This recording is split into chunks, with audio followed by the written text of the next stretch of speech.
There is an example on how to test the proportion using StatCrunch. In a previous poll, 48% of adults with children under the age of 18 reported that their family ate dinner together 7 nights a week. Suppose that in a more recent poll, 1,101 adults with children under the age of 18 were selected at random.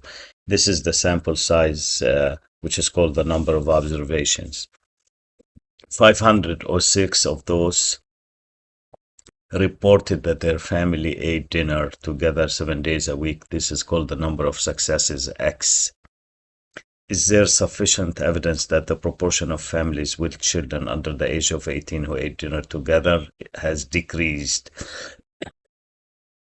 Decreased from what? From the 48%. First of all, if he asks you, we need to verify the conditions of the test. There are 3 conditions that you need to verify, and they're very straightforward. The first condition is to verify that n times p0. P0 is the previous belief, the proportion that we already have, which is the 48%, and n is the sample size. We need to check that n times p times 1 minus p is greater than 10. So I did the work right here. 1,101 times 0.48 times 1.048. It will be 274.8, which is to 1 decimal place. And you can select greater than 10 right here. Put the value and select greater than 10. The second condition is the sample size has to be less than 5% of the population. You can assume always it is the case. So sample size is less than 5% of the population. And the third condition, the sample is random, and it is, he says, randomly selecting 1,101 adults. So all 3 conditions of the test are satisfied. The next step is to state the null and the alternative hypotheses. The null is a statement of equality, so it has to have p equals 0.48, and the alternative will be p less than 0.48. So now we're going to use the proportion test built in StatCrunch to find the test statistic Z and the p-value. Okay, you go to StatCrunch, stat, proportion stats, 1 sample with summary. Number of successes, guys, is 506. Number of observation is 1,101. We're testing against the value 0.48. And the alternative is p less than 0.48. And if you like to show the p-value in action, I'm going to show you how to select that. Just 1 second, p-value plot right here. And I'm going to hit compute and watch.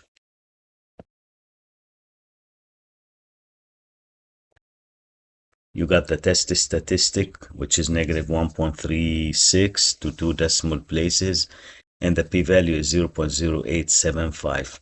Now, what is the p-value? The p-value is the area to the left of the test statistics. Why did I say to the left? Because it's a less than. If it is a less than in the alternative, then it is to the left. If it is a bigger than or greater than, will be to the right. And let me show you the p-value. See, this is negative 1.36. And look, this is the area to the left. The shaded region is the p-value. So test statistic Z is negative 1.36. This is step number 2. P-value is 0.0875. And what are the significance level? He says 5% significance level. Significance level is the maximum allowable probability of making type 1 error, of rejecting the null hypothesis when it is true. Since 0.0875, guys, is bigger than 0.05, what is the decision we're going to make about HO? We fail to reject the null hypothesis. Remember, if the p-value is less than alpha, we reject the null hypothesis. P-value more than alpha, we fail to reject the null hypothesis. If we fail to reject the null hypothesis, you have to start your interpretation in the context of the claim with there is not enough evidence at the 5% level of significance to support. Since the claim is in H1, we have to use the word support. To support the claim that, and then you write it down. And let me read to you what you have to write down. The proportion right here. That the proportion of families with children under the age of 18 who ate dinner together 7 nights a week has decreased. We are saying that we cannot support this claim, and this conclude this question on testing the proportion.